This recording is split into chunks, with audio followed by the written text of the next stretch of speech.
நீங்க போய் அவர்கிட்ட போய் என்ன உடனே சாமி வணக்கம், அடியே திருப்பூர்ல இருந்து வந்திருக்கிறேன் அப்படின்னு சொல்லணுமா என்ன? நீங்க போய் நின்னீங்கன்னா அப்படியே அதை ஸ்கேன் பண்ணி முடிச்சிருவாரு. எதுக்கு வந்திருக்கான்னு அவருக்கு தெரியும். அப்ப நீங்க இன்னும் சொல்ல வேண்டியது இல்லையா? ஒண்ணுமே சொல்ல வேண்டியது. அப்ப நான் ஏன் சொல்லணும்?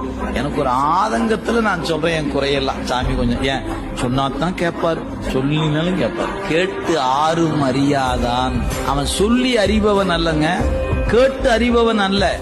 காணாதே காண்பவன், கேளாதே கேட்பவன். அது மட்டும் இல்ல, கருவிகள் இல்லாமலே அறிபவன் அவன். நமக்கு கருவி இருந்தாலும் அறிய முடியலங்கிறது நம்ம கதை. கண் இருந்தாலும் தெரிய மாட்டேங்குது, காது இருந்தாலும் கேட்க மாட்டேங்குது, இல்லீங்களா?